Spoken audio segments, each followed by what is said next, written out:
जिक्र मोहम्मद अफसर की तरफ से किया जा रहा है कि जैसे ही बाहर निकलेंगे अरविंद केजरीवाल और वो एक रोड शो की तरह होगा, जब बड़े नेता कार्यकर्ता मौजूद होंगे आम आदमी पार्टी के अरविंद केजरीवाल के साथ और पार्टी दफ्तर तक ये पूरा रोड शो होगा।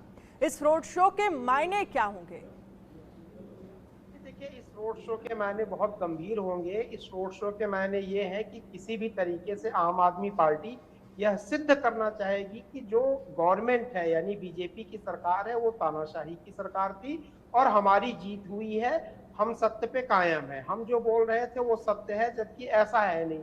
Arvind Kejriwal is a great manipulator, वो बहुत अच्छे तरीके से मैनिपुलेट करते हैं, कम्युनिकेट करते हैं, अपने हितों को साधते हैं। अब दूसरी इंपॉर्टेंट चीज ये है कि इस तरीके का जश्न दिखाने का मतलब ये होता है कि अपने पार्टी के कार्यकर्ताओं के अंदर उत्साह भरना, और ऑफ कोर्स बट नेचुरल है कि आम आदमी पार्टी और इंडिया अलायंस के जो है वो देखिए तरह तरह के जो है आप स्टेटमेंट देखिए, फेवरेबल स्टेटमेंट लगभग इंडिया अलायंस के सारे पार्टी और नेताओं से आने शुरू हुए। लेकिन इनफैक्ट ये जीत या हार न बीजेपी की है न केजरीवाल की है, ये जीत या हार हमारे डेमोक्रेसी की है, हमारे न्यायपालिका की है। मुझे लगता है कि अपोजिशन या इंडिया अलायंस के वो नेता जो बोलते थे कि ताला लगना चाहिए या लगा लेना चाहिए क्योंकि सुप्रीम कोर्ट ने ही ये न्याय दिया है। और दूसरी इंपॉर्टेंट चीज, ठीक है, एक आजादी, मतलब आजादी क्या होती है इसकी कीमत आज पता चल रही होगी अरविंद केजरीवाल जी को। जश्न मना रहे हैं, लेकिन कहीं ऐसा ना हो जाए कि 2 तारीख को जब वापस विदाई हो ना, तो अभी तो ये ढोल बैंड बाजे के साथ आ रहे हैं, तब बीजेपी वाले ढोल बैंड बाजे के साथ इसी तरीके से रोड शो निकालते हुए इनकी विदाई करें।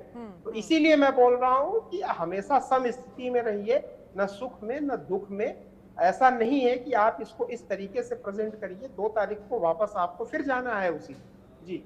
लेकिन ए.के. मिश्रा जी, इस पूरी कोर्ट प्रोसेसिंग को अगर आपसे समझे तो क्या चीजें रही जो अरविंद केजरीवाल के फेवर में रही, जो ये फैसला सुनाया गया कि भाई 1 जून तक फिलहाल यहाँ पर अरविंद केजरीवाल के लिए राहत है और किसी भी तरह के, एक तरह से ये कह सकते हैं कि जो पार्टी का प्रचार प्रसार है, चुनाव में प्रचार करने पर रोक जो है वो कोर्ट की तरफ से नहीं लगाई गई है? देखिए, कोर्ट प्रोसेसिंग का एक सिंपल सा सिद्धांत या यहाँ पे भारतीय न्याय व्यवस्था की, मैं मॉडर्न नहीं बोल रहा हूँ, भारतीय न्याय व्यवस्था की, कि सभी को समान अधिकार है। और अगर कैदी भी है यहाँ पे या कोई कल्प्रिट भी है, हालांकि अभी ये कैदी नहीं है, इनके ऊपर आरोप है, तो उसके भी मानवाधिकार अधिकार होते हैं और कर्तव्यों के पालन करने के लिए कोर्ट या न्यायपालिका भी सभी को देती है। आपने देखा होगा कई बार ऐसी अर्जी लगती है कि हमारे घर में शादी है तो उसको पेरोल मिल जाता है, बहन की शादी है, अंतिम संस्कार है।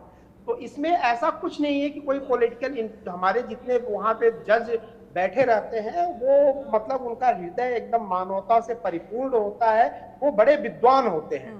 तो मैं तो इसको ये मानता हूं कि भारतीय न्याय प्रक्रिया जो है ये उसकी जीत है, ये दिखाती है कि मानवता अभी भी भारत में जो है जिंदा है। अदरवाइज सुप्रीम कोर्ट के पास बहुत सारे ऐसे बैकग्राउंड थे जिसके बेसिस पे इनको मना किया जा सकता था, या फिर ये बोला जा सकता था कि कुछ कंडीशंस के साथ इनको बेल दी जा सकती थी, जैसे संजय सिंह है। अगर कोई कंडीशंस वगैरह नहीं लगी है तो मुझे लगता है कि केजरीवाल जी को भारतीय न्याय पद्धति को सैल्यूट करना चाहिए।